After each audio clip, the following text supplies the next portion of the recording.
Here it is. You're all like, the world is basically like sheep. They just follow along and they do what everybody does. You're going to die the same way they die. You're going to be miserable just like the rest of the clan, the rest of your family. You just want to be a good student. The unconscious mind has the programming, and the program says, get along, stay homeostasis, stay how everybody is, you know. But if you want to step outside of this, you have to do something different. And that means break rules. Break the homeostasis. Do something different. Challenge it. Push against it. Now, of course, people who don't like themselves do not like people who do like themselves. They try to put them down. They say things to trip them up, or they pick on them, or they do something to push you down because they're trying to keep you safe. And that safety is not so good because, again, misery is not fun, even if you have company. You know? So what we want to do is find something better to do with ourselves. So here we are. We're talking about your world and how to change your world. All right. So let's do this. Let's take a deep breath. I want you to close your eyes. I'd like for you to go to a memory that bothers you. It doesn't matter which memory it is. Just find one. Now, of course, some of you may have thousands. Just pick one of your favorite ones. Pick out something that bothers you. An event, an emotion, or a feeling. Now, what I'd like you to do is, as you notice this inside your mind, noticing how you know it's there. What do you see? Do you see a picture? Do you have an image? Do you see you in the picture? Or are you looking out of your eyes as if you were there? Just noticing how you do this within you. And by the way, as you do this, noticing who's feeling this. It's you. All right?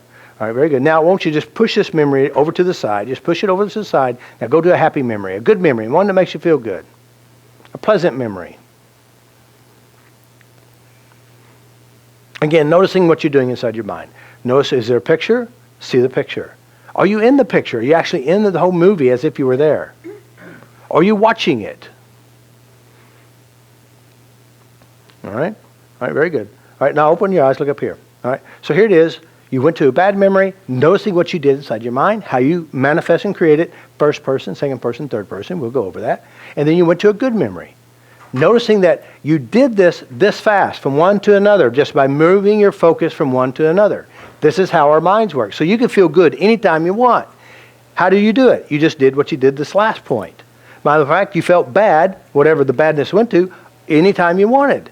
So the locus of control is within you. Got it?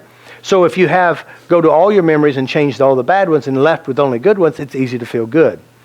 Is that good? So you do have control and power. So let me help you understand what's going on inside your mind. Okay, so here it is. You have a memory. Let's say it's your mother in a dress, or it could be your father in a dress. Depends on where your family comes from. All right? So here we are. We got 4 basic ways that we internalize memory. The first way is when you go to your brain, inside your mind, you have an image and you probably see your mother or your father in a dress. So you're actually looking from your eyes as if it really happened. So usually this is called first person, and usually, oftentimes, the emotional intensity usually is more real, like you're actually there. All right? The third person, which is the second most common way we recall memories, is third person. I call it the fly on the wall. Basically, you see your mother, and you also see yourself in the memory. So you're just watching it. The emotional intensity usually is a lot less than it is first person. Not all cases.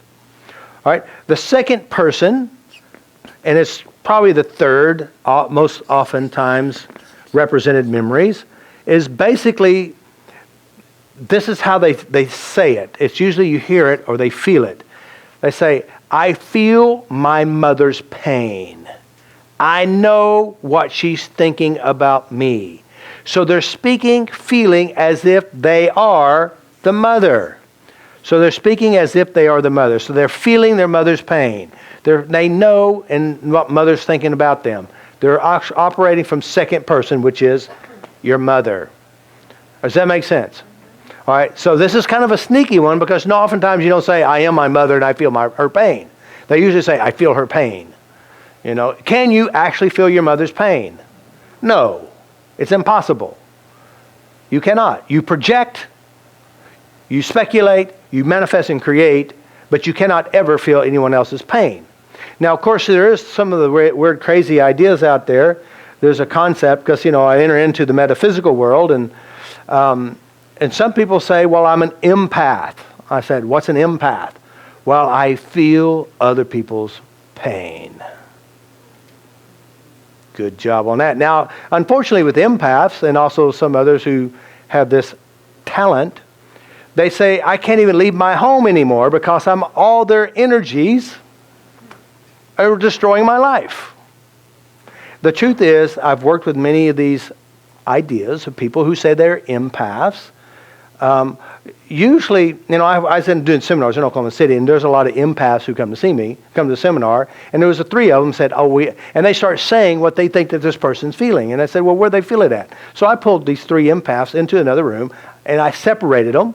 I said, tell me where you feel, what is going on? And I wrote each one of these down, and then I went to the person with the problem. Those threes were all wrong. But the problem is that people who are called empaths are what I call emotional encyclopedias. They've had so much emotional shit that happened to them, they can feel any emotion at any time, in any look, in any smell, in any situation, even if it's a TV. Because again, we are what we call trance monkeys, and we go into hypnotic states, and these individuals are just really good at feeling things. And they can feel it. Matter of fact, they're so good at it, they can feel the electrical wires in this building. Microwaves. They can smell a fart a mile away. And they can feel the energy of it. I'm not joking. No, I'm not. Seriously. Because again, sensitive people. So, here's a young lady who came to a seminar, and she was the same way. Super sensitive to everything. Sensitive to all kinds of stuff, especially fake scents, like scents in candles and stuff. And so here it is. She went to someone's house, and she smelt the fake candle. And it wasn't fake at all. It was real raspberries. But she had an allergic reaction as if it was a fake scent. Now, she loves raspberries. But in her mind, she created an unconscious reaction to something that isn't true. Because again, as I said, the lady who had a fake peanut and had a reaction, she's just emotionally conditioned and programmed. To help you understand that we internalize memories and we give meaning from our own inner world, and that's how the brain works. Because see, you can think of your mother and remember a memory that happened, and it's not happening, but it seems real because of the hypnosis that we have. And the fourth position is called the worldview. Basically, the whole church feels this about me. The whole church thinks this about me. All men, all women, my whole family, the whole universe thinks this about me. As I said before at the beginning earlier, everything inside you is whom? You. So we're projecting. We're projecting from our own inner mess.